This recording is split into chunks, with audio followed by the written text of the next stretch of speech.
Capítulo 7, segunda parte, Revelações e Profecias. A grande revelação do fim. 7, 1, 28. 1. A visão de Daniel das quatro feras. 7, 1, 8. Damos a esta parte do livro a designação de segunda parte, porque efetivamente ela trata de assuntos um tanto diversos dos tratados nos capítulos anteriores. São revelações e profecias, uma espécie de apocalipse do Velho Testamento. E, como o assunto tem grande sentido de futuro, carece de um tratamento muito especial. Confessamos que de todas as vezes que pensávamos escrever um estudo sobre Daniel, parávamos e pensávamos: seremos capazes de abordar assuntos de natureza futura? Que entendemos de história antiga para nos abalançarmos a escrever sobre tais assuntos? Todavia, entre a indecisão e o desejo de deixar nestas páginas o nosso sentimento de crente, aceitamos o segundo. Se Deus nos ajudar, faremos tudo o que estiver ao nosso alcance para sermos fiéis na interpretação destas revelações e profecias. O assunto tratado neste capítulo tem muito de comum com o do capítulo 2. Lá, trata-se do sonho de Nabucodonosor e os 4 reinos representados no seu sonho. Aqui trata-se de uma visão de 4 reinos também, mas projetados num campo diferente. Lá, foi um sonho que Deus deu ao rei e que causou tanto trabalho entre os adivinhos e feiticeiros. Aqui foi um sonho que o próprio Daniel teve. Há assim certas semelhanças. No capítulo 2, Deus deu ao rei uma visão do que iria acontecer no decurso dos dias. E aqui o mesmo Deus deu a Daniel a visão de grandes acontecimentos históricos, em que estava envolvida a sua própria nação.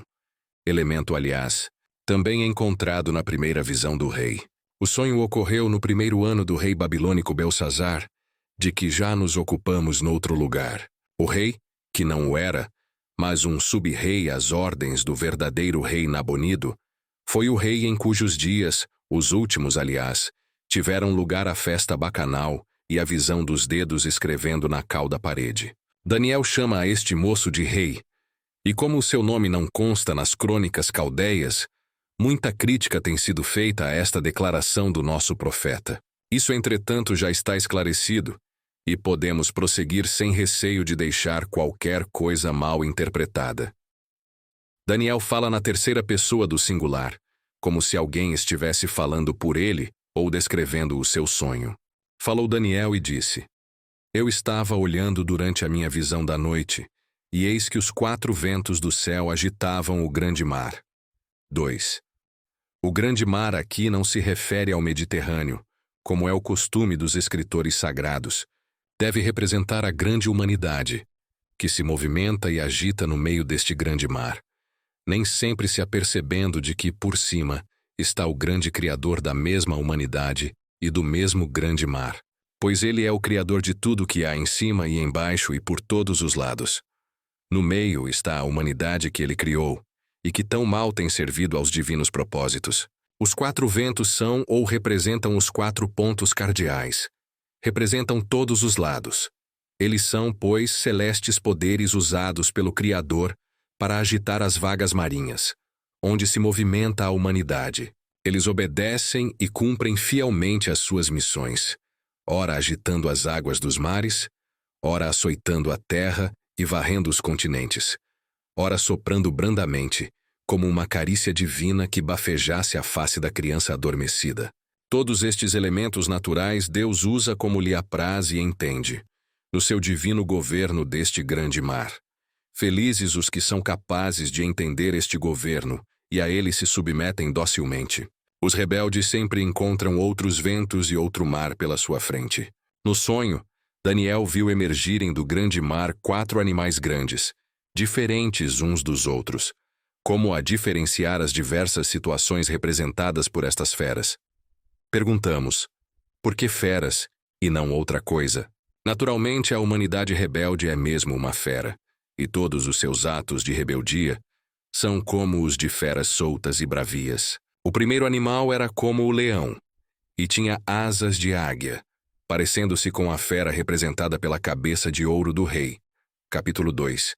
E representava a Babilônia, conforme se pode ver de outras referências. Jeremias 4, 7, 49. 19. Abacuque 1, 8. Ezequiel 17, 3. Este simbolismo sempre representava a Babilônia. Só mesmo uma pessoa vivendo nos dias de Babilônia poderia apreender tal simbolismo. Os que querem fazer do nosso Daniel um Daniel grego dos tempos de Alexandre têm de explicar estas dificuldades históricas. Babilônia era a mais majestosa das cidades antigas. Nenhuma, nem mesmo a grande Assíria, o era tanto. O leão majestoso representava perfeitamente essa grande metrópole. Era um leão com asas de águia. Que significa isso? A águia é outro animal majestoso, a rainha das alturas, como o leão o é das planuras. Depois foram-lhe arrancadas as asas. Como teria sido? Nabucodonosor, na sua loucura, teve as asas arrancadas. Depois, posto de pé como homem, foi-lhe dado mente de homem, isto é, voltou a ser o que era antes, após passar pela humilhação de virar animal. Esta alteração verificada na primeira besta, sem dúvida, refere-se mesmo à Babilônia, antes e depois da humilhação do rei. O segundo animal, muito diferente do primeiro, era um urso, de função dupla. Trazia 3 costelas na boca. Levantava-se sobre as patas de um dos lados, ficando as 2 outras suspensas, como se quisesse andar sob os pés de um lado só, coisa realmente impossível, denotando instabilidade e insegurança. Ao animal, é ordenado que devore muita carne, pois na boca trazia 3 costelas, cujo significado está ainda indeciso. O número de 3 costelas também é sintomático, e pensa-se que seja apenas uma maneira de arredondar um determinado fato. A terceira fera que se levantou do mar, humanidade, tinha a forma de um leopardo, ou pantera, animal de ligeireza indescritível. Nas suas costas tinha 4 asas de aves. 6. A frase tinha nas costas 4 asas pode ser traduzida: dos lados tinha 4 asas, e sua semelhança de animais com asas vistos em Babilônia é coisa comum. É claro que o animal não voava, mas as asas significam ligeireza, rapidez. Tinha também este animal 4 cabeças. 6. O que se tem pensado referir-se a 4 reis persas, também mencionados em 11:2, ou também aos 4 sucessores de Alexandre. Mas acredita-se que em nenhum destes casos há aplicação para esta figura. Pelo contexto, somos de parecer que o animal simboliza um reino de caráter universal, dominando sobre os 4 ventos da terra. Em Daniel 2:39, há uma referência a este reino de bronze, que teria domínio sobre toda a terra. A quarta fera, um animal terrível, espantoso e sobremodo forte. 7. Não é dito com que animal terrestre se parece. Os maiores e mais fortes animais já foram descritos nas 3 feras precedentes. Este é qualquer coisa indefinível e indescritível. Sabemos que tinha grandes dentes de ferro. Ele devorava e fazia em pedaços, e pisava aos pés o que sobejava. Era diferente de todos os animais. 7. Uma fera destruidora.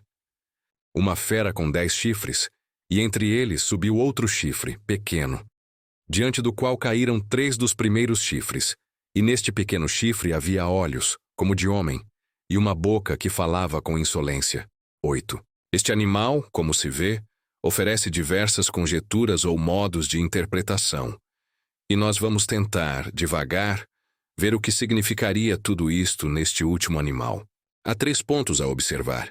Primeiro, é mencionada a fera sem lhe ser dado o nome. Segundo, são mencionados 10 chifres sobre a cabeça da fera. Em terceiro lugar, surge um pequeno chifre com olhos que falava insolências. Daniel mesmo parece que ficou surpreso ao examinar este animal. Aliás, deveria ficar surpreso com todo o conteúdo da visão. Ele anotou diversos particulares, que merecem menção. Primeiro, uma fera com 10 chifres. Depois, um outro chifre pequeno falando insolências. Esta ponta pequena o era no tamanho, mas não nos feitos. Ela parece relacionar-se com a do capítulo 8:3, pelo menos em semelhança. Talvez a pequenez do chifre sirva para destacar o que os outros não tinham. olhos e boca, falando insolentemente.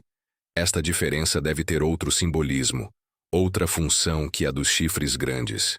Pelo visto, trata-se de um elemento capaz de proferir blasfêmias, de desafiar por perto e por longe, pois estava cheio de olhos. Um elemento perigoso. 2. Uma cena celestial, 7, 9 e 14. O verso 9 introduz-nos a uma cena celestial muito sugestiva e significativa. Foram postos uns tronos, e o ancião de dias se assentou. 9. Trata-se, já se vê, de um julgamento onde há trono e juiz.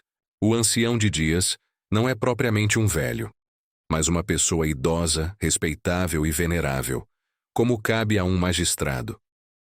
As vestes do ancião de dias eram brancas como a neve, e isto está em conformidade com diversos passos do Apocalipse, 5, 9 e 14.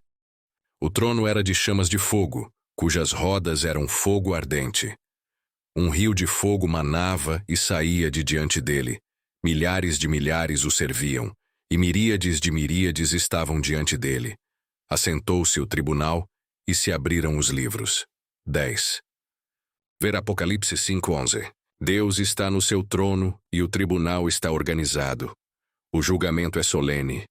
A ver-se a multidão de serventuários prontos para atender a qualquer ordem do Supremo Juiz. Enquanto toda esta cena se preparava, a pequena ponta do chifre continuava a falar insolentemente, como a desafiar o Supremo Juiz, rodeado de tantos milhares de serventuários. Era um chifre muito ousado, a que nada fazia medo ou sentir receio.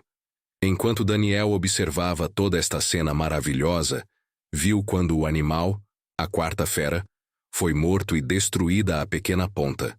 11. O seu corpo foi desfeito e entregue para ser queimado a fogo. Destruído o quarto animal e destruída a pequena ponta, por certo somos ensinados que foi destruído o quarto reino simbolizado em todos estes detalhes. Os outros 3 animais, reinos, continuam a existir, mas sem poder para governar.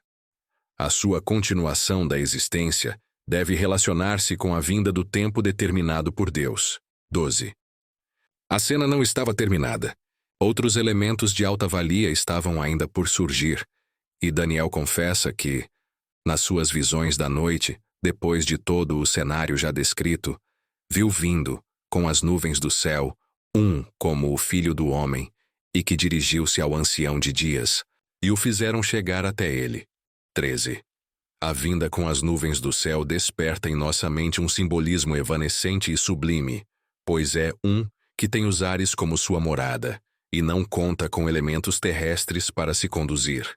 Quando Jesus se apresentava como o Filho do Homem, tinha este simbolismo como base, e também é o que Ezequiel apresenta em sua longa profecia. A vinda deste Filho do Homem, indica que o julgamento não ficou concluído, pois a ele restava a palavra final. Ver as seguintes escrituras: Isaías 19, 1, Salmos 104, 3, 18, 10, 18, Mateus 24, 30, Marcos 13, 26, Apocalipse 1, 7. Não temos qualquer dúvida quanto a este Filho do Homem, não Filho do Homem. Figura singular, lídimo representante da raça humana, e que domina sobre todos os reinos simbolizados nas 4 eras. A ele pertencem o reino e a majestade, a honra e a glória. O reino universal é dele, e não dos reinos simbolizados nas 4 feras. Daniel diz claramente: foi-lhe dado domínio e glória, e o reino para que os povos, nações e homens de todas as línguas o servissem. E seu domínio é domínio eterno que não passará, e o seu reino jamais será destruído. 14. Como Daniel nos informa, esta inigualável figura celestial, escoltada por miríades de seres angelicais, foi levada até onde estava o juiz supremo, e o reino eterno lhe foi entregue. Reino que não será jamais destruído. É assim o reino de Cristo. Um quadro mais perfeito do governo e domínio de Cristo não poderíamos esperar de uma visão profética. Só o Apocalipse tem figuras iguais. Somos gratos a Deus que, lá dos confins da história, nos vem esta alegoria tão perfeita quanto seria possível, nos domínios humanos, a respeito de nosso Senhor Jesus Cristo. A interpretação da visão apocalíptica, 7, 15 e 28. Naturalmente, esta visão de Daniel oferece muitas interpretações, tanto doutrinárias como históricas. E nós nos surpreendemos com o fato, pois a Bíblia tem sido, e ainda é, o cenário de toda sorte de interpretações, umas honestas e com o desejo de ensinar a verdade, outras com o propósito de fornecer material a determinada escola. Nem toda interpretação é leal à verdade, com o fim de esclarecê-la. Muita só visa a consolidar a posição de certa escola, e nada mais. Os que sustentam que Daniel não foi o autor deste livro têm a sua interpretação. Para os tais, os 4 animais representam Babilônia, Média, Pérsia e Grécia. Mas esta interpretação falseia a história, porquanto nunca existiram 2 reinos separados como Média e Pérsia. Tudo quanto sabemos da história é que os 2 pequenos estados se fundiram e nos deram o estado Medo-Persa. Portanto, não é o livro de Daniel que é culpado de um erro histórico, mas os eruditos que não interpretam a história como ela deve ser interpretada. Afirmam os tais intérpretes que, se Roma, e não a Grécia, é representada pela 4ª fera, então a representação está errada, porquanto o Império Romano nunca pôde apresentar os 10 reis representados pelas 10 pontas. Qual argumento apresentaríamos nós quanto à Grécia? Esta nunca teve 10 reis. Portanto, nenhuma nem a outra podem ser representadas pela 4ª fera. O número 10, entendem muitos comentadores, é um número completo, que deve ser interpretado como referência a uma segunda fase da história a ser realizada. Ninguém pôde descobrir 10 reis sucessores de Alexandre.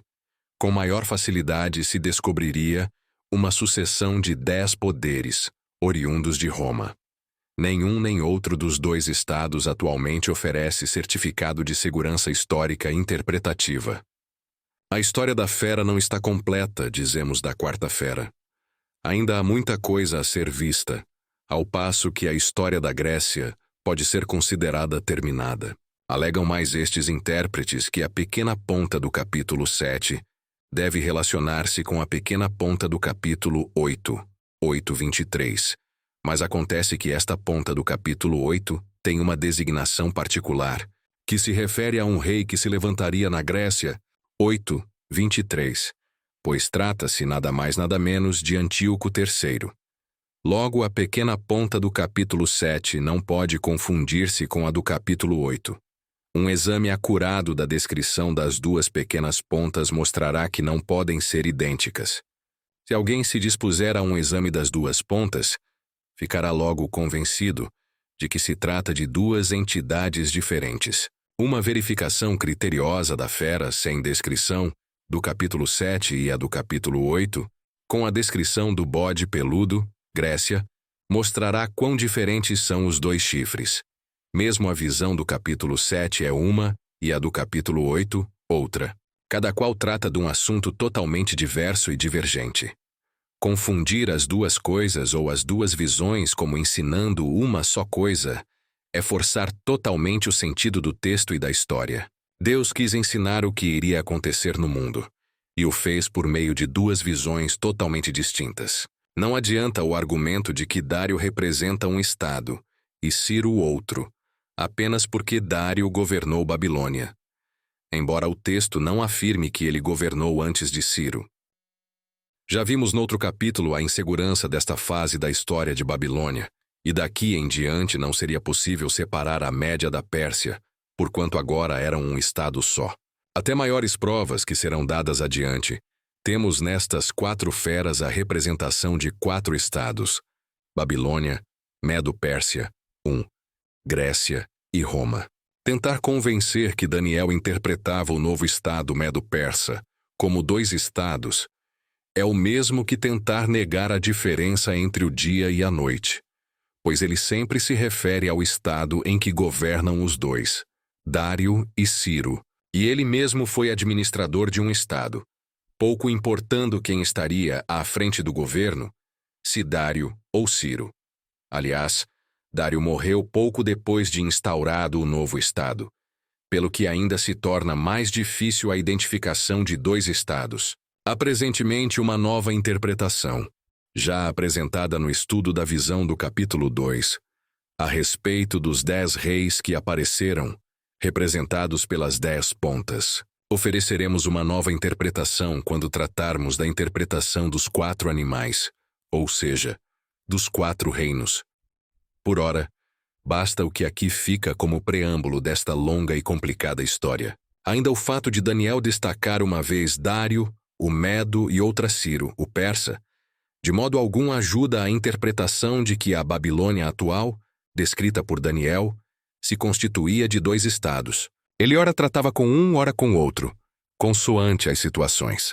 Os adeptos desta interpretação dos 2 estados distintos, Média e Pérsia, igualmente confundem a visão de Daniel, interpretando o Filho do Homem como Israel, sendo os santos do Altíssimo o mesmo Israel. A história não se compadece desta interpretação. Jamais a designação de Filho do Homem se refere a Israel, ou os santos do Altíssimo ao mesmo povo. Tanto o Velho como o Novo Testamento são unânimes em dar a designação de Filho do Homem a Jesus Cristo, e a designação de os santos do Altíssimo aos crentes salvos por ele.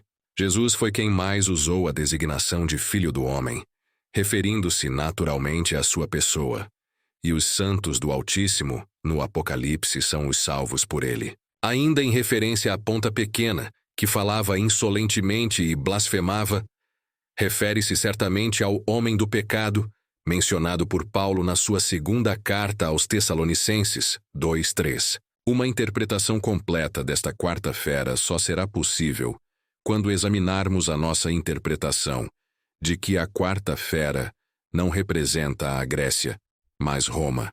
Aguardemos. A outra escola, chamada dispensacional, concorda com o nosso ponto de vista, já exposto, de que as 4 feras representam 1. Babilônia, 2. O Estado unificado de Média e Pérsia, 3. Grécia e 4. Roma. Note-se que as 4 feras que emergem do grande mar, humanidade, são reinos temporais com uma finalidade universal, pois há tanto parece que Daniel mesmo interpretou o fato da visão. Quanto às 10 pontas da quarta fera, representam reinos que deverão existir. A visão não era para aqueles dias, mas para um futuro distante. Roma desapareceu da história, mas quem pode negar que ainda possa ressurgir? É esse o pensamento de muitos comentadores.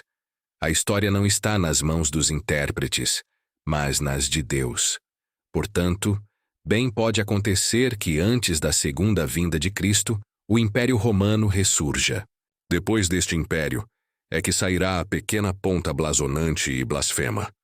O príncipe que Daniel descreve em 9:26, pensa-se que seja um príncipe romano, mas também pode não o ser. Será um príncipe a que Paulo dá o nome de homem do pecado. Tudo isto está relacionado com a segunda vinda do Senhor, como veremos ao estudarmos o capítulo 9. Alguns intérpretes entendem que os 10 artelhos da fera do capítulo 2 devem servir para representar os 10 reinos que saíram do Império Romano. Preferimos deixar esta interpretação para o estudo do capítulo 9, 24-29. Por ora, tudo é terreno e destinado ao futuro. Aliás, nos dias de Daniel só existiam os 2 reinos, o Medo-Persa e Babilônia. Grécia e Roma estavam no futuro. Se aceitássemos uma interpretação nova, já sugerida no estudo da visão do capítulo 2, teríamos uma próxima e quase imediata representação do significado da quarta fera e das 10 pontas. O Império Romano desapareceu, é certo, mas os povos neolatinos bem o podem representar. Então os 10 povos do mercado comum europeu, por enquanto 9 apenas, bem podem representar estas 10 pontas, ou 10 rebentos que saíram da raiz do Império Romano. Isso se nos afigura plausível, mais do que esperar pela restauração do velho Império Romano, para depois surgir o príncipe saído dele. Tudo indica que a vinda de Cristo não está longe. É pensamento geral a proximidade desta vinda ou volta. Espera-se que estes povos do mercado comum europeu se fundam em um Estado unido, com seu parlamento, sua moeda, seu governo centralizado. Isso já está em cogitação. Não será fácil, Porém, é mais possível do que o aparecimento de um império totalmente novo, a surgir ninguém sabe de onde.